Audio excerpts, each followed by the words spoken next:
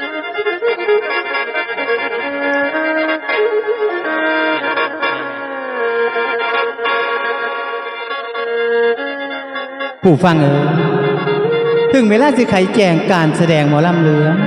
บอกให้พ่อหูเรื่องสมัยบุญก่อนข่าวสมัยพระพุทธเจ้ายังเสชาติองค์เวสสันดรก่อนสิมาเป็นองค์ชาติโพธิญาณเจ้าได้บำเพ็ญเพียรเป็นเผ่าสลาบ่หยุดย้อนองค์พระเวสสันดรยังได้มาเป็นพระพุทธเจ้าให้เฮาได้เพิ่งผ่าธรรมในช่วงเวลาต่อจากนี้ขอเชิญท่านผู้มีเกียรติหาความสุขสำราญเป็นนิทานพุทธประวัติในท้องเรื่ององค์เวสสันดรชาดกเสียงอุบลมหาราชจัดนำเสนอมวลม้วนขนอนผู้ฟังบัดนี้จะกล่าวถึงเมืองประเชชัยบ่เคยเกิดเดือดร้อนฝนฟ้าสุ่มเย็นมีแต่ให้พวกสิ่งทางของม้วนทรัพย์สินเงินทองก็ได้แพงพอดีมีแต่ให้ซอยเหลือคนถูกยาฝูงประชาหมู่มาหลายล่นดอกหลังมามวลจากเจ้าพอโอลมศรีชนชัยได้ณโอกาสนี้เลยขนอย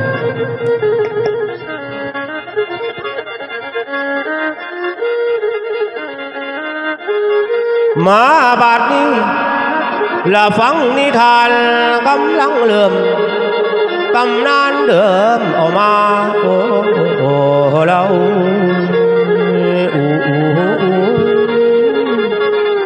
เลี้ยวบัดภูมิประวัติของพระพุทธเจ้าเอามาเบาดอกสู่ฟังและมีมาตั้งแต่ครั้งแต่ครั้งสมัยเก่าแต่นั้นโดนผลงานจานมงคลมาแต่งนำเป็นลำเรื่องลาบอนได้เครื่องหูเจ้าศรัทธาเฮาอย่าเฝ้าวางอภัยเด้อผู้ข้าอย่าคอยท่าดาแต่กันละหันมาฟังเบิ่งบันเด้อเบิ่งบันนิทานเก่าแต่พัดใดองค์สนใจลาสาโอ้ยสง่างามอยู่ยามนี้พุทธาดีองค์มเหสีเจ้างามปานเงาพระอินทร์แตงละมีความหักความแพงละบ่เคยคิดเด้ออย่าลางโอ้โอ้โอ้ยโอ้โอ้โอ้โอ้ย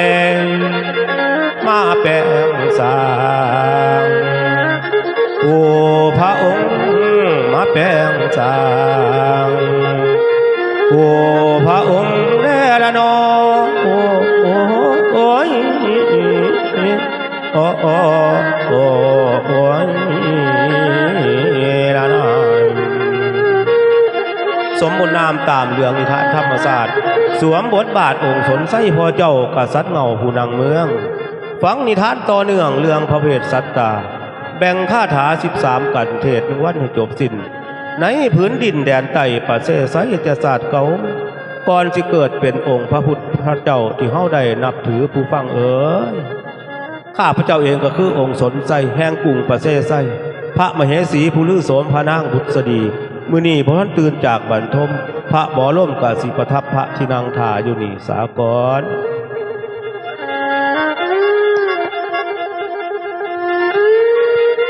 ฟังเสียงดังละข้างคอง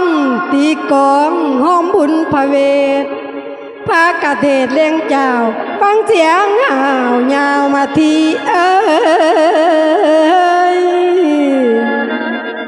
ฟังนิทานเรื่องนี้มหาชาติชาดกยกคาถามาเป็นกันผูกนางจือกอมมีตัวขอมักสอนยำมีตัวท่าไม่ได้อ่านตั้งแต่ก่อนเขียนจานใจไปล้านของนักปราชญ์รุ่นก่อนเขาโบราณเจ้าเพิ่นแต่งมา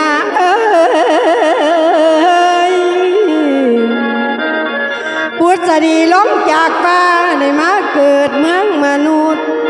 บริสุทธิ์ทรงงามดังทองท่าใบองค์กินแถมพรใน10 ประการได้ตาอ่านฮือกันให้นางของความสาวลงมาเกิดชาตินี้อย่ามีเท่าเกศลา บุษดีลงจากฟ้าแสนสง่าโสปีได้เป็นองค์มเหสีคู่ประสนใจเจ้าสองความงามบ่มีเศร้าสองความสาวเทปกิน